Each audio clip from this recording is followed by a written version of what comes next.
like, imagine you have an arch nemesis and every couple of days you are threatening your arch nemesis' life, you're attempting murder, they end up in the hospital or something, or you shoot them, they fall off a boat, and then all of a sudden, a couple hours later, they like wake up and they are even stronger than they were the first time you tried to kill them. Like, what do you even do at that point? Hello.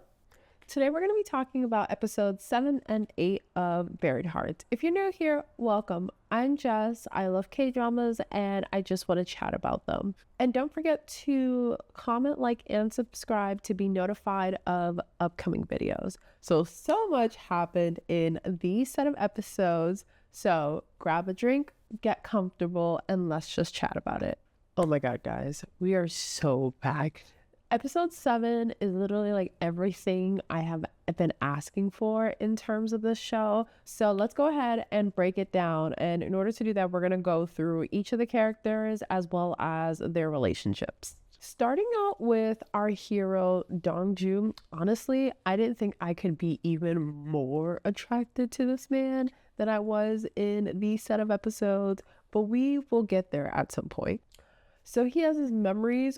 I feel like son-in-law as well as grandpa prosecutor have no idea in terms of how much of his memories have returned. And at the same time, I feel like the show didn't do the best job at being able to convey that information. Because I was watching it, I was also a little confused in terms of whether or not he had actually regained his memory, because he said that he remembers things from the past, which was before he got shot. But then at the same time, he also like remembered his allergies to cinnamon, and then he also remembers Beardy. So clearly seems like there are a lot of memories that he does remember, but it's just unclear, honestly, to the full extent of what that means. And all of this was brought on by the fact that his sister was killed by the truck of doom, literally right in front of him. My heart went out to Dongju so much in that funeral scene, because you can clearly see him wrestling with all of these different emotions in terms of not being able to properly grieve his sister, essentially the person who raised him like a mom and the only family that he's ever known. And the fact that like the people who were responsible for her death were essentially like in the room and pretending to be like sympathetic the whole time. And I can't imagine like how much he was like holding back that entire time, just like pretending to not know everything that's happening. But at the same time, this is Dongju and he didn't come here to play. He is out for his revenge. So during the funeral, he basically like takes a nap and goes to one of the room. And then we see him and Beardy. I'm so glad that Beardy is back. I was worried that we would never see him again since he wasn't prevalent in last week's set of episodes, but he's back. So essentially, they are able to track down the truck of doom driver at the hospital and kidnap him, beat him up, and then take him from the hospital and essentially make him pay for what he did to his sister.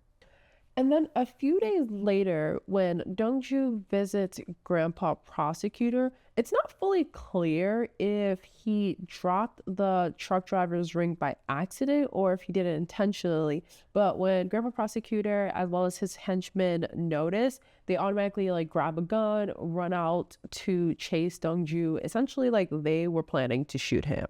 And then we get this great scene. Oh my God. He looked so good. I don't know. It was just so attractive the way this happened. So essentially he sees the gun and he grabs it from henchman's waist and then he points it directly at Grandpa Prosecutor's forehead. And this is the first time I've ever seen Grandpa Prosecutor like shook as well as scared, like genuinely scared for his life. He's usually like pretty nonchalant and like threatening other people, but essentially Dongju is just like, F you, like what are you talking about? I have no idea about any of your money and everything that's happening. And then in a role reversal, he puts the gun at his own head, and then Grandpa Prosecutor again looks shook, and Dongju was like, oh, weren't you about to do the same thing? Why is it that you look scared all of a sudden? And then he drops the gun, gets in his car, and drives away. This was the hottest scene in the drama so far, and I was absolutely obsessed the entire time.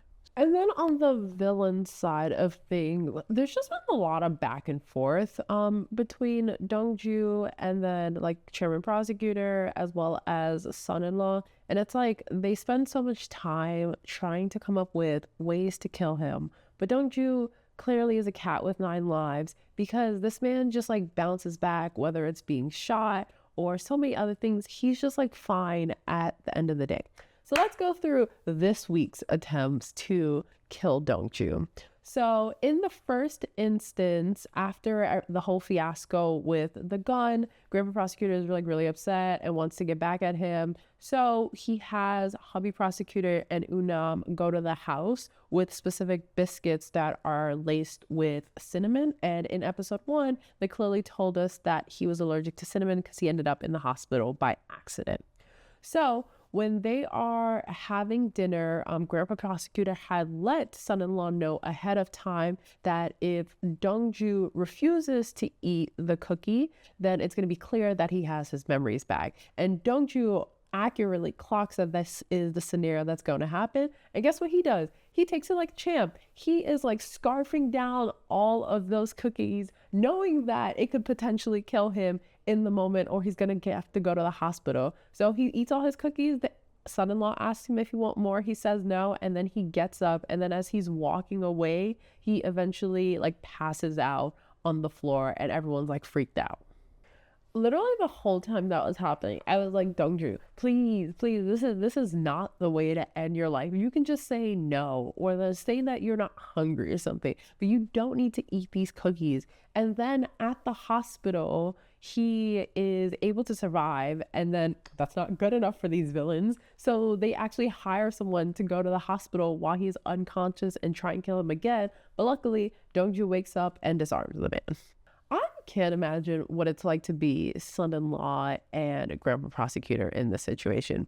Because like imagine you have an arch nemesis and every couple of days you are threatening your arch nemesis' life, you're attempting murder, they end up in the hospital or something, or you shoot them, they fall off a boat, and then all of a sudden, a couple hours later, they like wake up and they are even stronger than they were the first time you tried to kill them. Like, what do you even do at that point? Especially when you also, at the same time, kind of need him alive because you need the information that is in his brain. Like, how do you balance, like, the desire to kill him and then also want to keep him alive at the same time? And then in this week's episode, we also learned that there is someone called the Elder. They've been hinting at it for a couple of episodes now, and he's essentially the person who is on top of Grandpa Prosecutor and effectively one of the only people that actually like frightened him. And essentially the Elder is wondering like what's going on with the slush fund money because people are complaining about not getting any money, and this is all happening as a result of their own actions when they tried to kill Dongju after he had changed the password. So now they are also struggling to get the money for themselves, and there's just like so many different complications, all because they tried to kill Dongju. And in the last video, I mentioned that I feel like son-in-law is far more dangerous than Grandpa Prosecutor. Like while Grandpa Prosecutor relies on his henchmen and hired help to do most of the dirty work for him, son-in-law is, I would say, on like the craftier side. Like he relies on his connections, and he uses kind of his like soft spoken nature and like quiet nature about himself to be able to easily like extract information from people. And it really annoyed me specifically in this set of episodes because we already know that the chairman has the illness, but the family doesn't know. And then son-in-law finds out and he starts like sprinkling that into his conversations with people as a way to essentially like manipulate them so that when it comes to business, all of the information will be redirected to him because he's essentially saying that the chairman is incapable of running the business and eventually it's going to fall down to him. And it's like, oh, I was rooting for him. Like I was rooting for him so much at the beginning of this show, but it's like every single week he descends further and further into the madness, and I cannot support this. 2 videos ago, I mentioned that Hubby Prosecutor was trash, and I stand by my statements. In fact, this week's episodes further prove that everything I said about him in that video. So at the beginning of the show, we learned that Dongju and Hubby Prosecutor are essentially rivals and that they went to high school together. In this week's episode, we learned exactly what happened and what caused this rivalry. So, Hubby Prosecutor, awful. He's been awful since he was in high school. He used to physically assault members of the rugby team, and then eventually Dongju stepped in and essentially whooped his ass. So, how did Hobby Prosecutor take that? Not very well. His family got the principal involved, and then as a result, Dongju was expelled. But what happened in addition to that is that Grandpa Prosecutor stepped in and bribed the students and parents of the other members of the team who were physically assaulted. And as a result, they ended up standing by Hubby Prosecutor and essentially putting the blame on Dongju instead. So this man has really just been spoiled all the time and has reached the point where he can't fathom not getting what he wants. So when it comes to Eunnam, he mentions that he fell for her the first time he saw her at the wedding, which is a giant red flag to me because love at first sight really just means that you fell for someone just based on the way they look. So if anyone ever says that to you, please just remember that I told you that it is a red flag and you should run as far away as you can. And then when he finds out that essentially Eunnam and Dongju dated at some point, it goes from her seeing her as his wife and as a woman to basically being a trophy and essentially an FU to Dongju, especially knowing the fact that she dumped Dongju to be with him. So essentially he feels like he won in this weird feud that is very much one-sided. And because of this, over the past 8 episodes, we have kind of seen him always in a corner, kind of seething.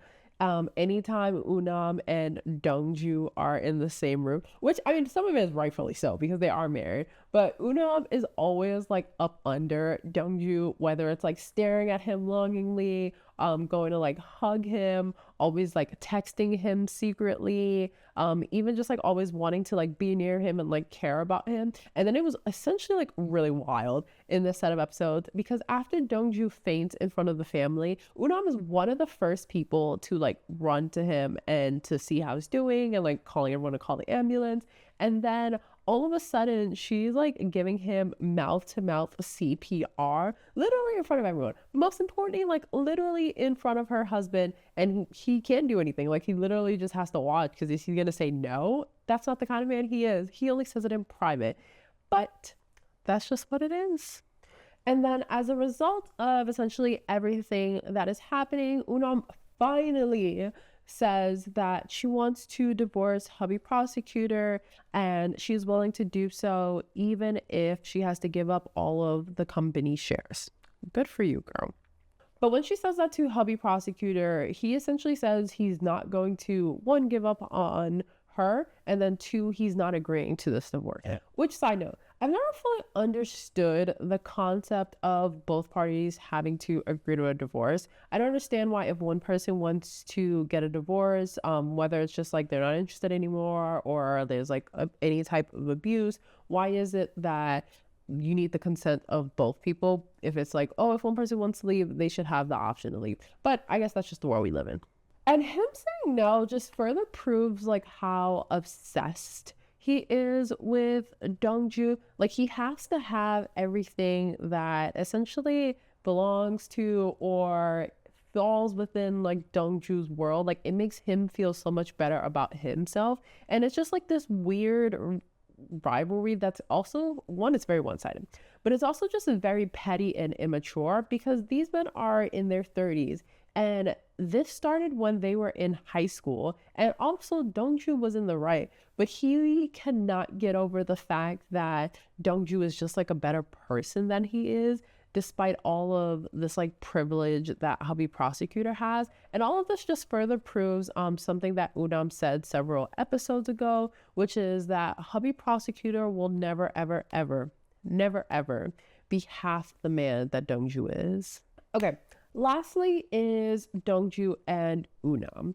I was actually really happy with kind of like the character progression as well as the story progression that we got with Unam in the set of episodes. Like, we've come to the point where she's finally starting to understand what is essentially happening or has been happening over the past few months as it relates to Dongju. And when Dongju is in the hospital again, she accidentally runs into Beardy, who gives her the old phone that Dongju had when he was on the boat, as well as the bracelet that was ripped in, I think it was like episode 4 during her altercation with Hubby Prosecutor, and it was the one that she used to cover her tattoo essentially. And on the phone is that video that Dongju was shooting on the boat with him playing the violin, and then also showing the bracelet and just talking about how much he loves her. But what we learned is that after son-in-law had shown up, the camera was like still recording the entire time. So she has video proof and photos that son-in-law was actually the one who was seen around the boat and potentially the one who shot Dongju. And I found this to be fascinating because Unam hates this man so much. She can't stand him. And now she finally has like a bargaining chip and essentially ammunition to destroy him. And it's like so fun seeing like what she's gonna do now that she's like fully tied in and fully getting all these subtle clues as to how the son-in-law and Grandpa Prosecutor are acting around Dongju. So what she decides to do is she sends the photos of son-in-law to Grandpa Prosecutor and essentially says that she will give him the originals of this footage in order for her to be able to successfully divorce Hubby Prosecutor, because in order to do so, due to the terms of their prenup, she has to pay a huge penalty if she wants to leave this relationship. And now that she has blackmailed Grandpa Prosecutor, she's in danger, girl. Like, I honestly fear for her life because the last thing we saw was the henchman sending her photo to someone nefarious. And it seems like in next episode, like someone's going to be following her and is going to try to kill her. The only real conversation that we see between Unam and Dongju this week is after she arrives at the house, she goes straight to Dongju's room and she tries to like hug him, and he essentially pushes her away. And he says that all of these tragedies that have been occurring in his life are a direct result of her. Like, case in point, she didn't arrive for the trip that they were supposed to go on. Then he got shot twice, fell off a boat, and lost his memories.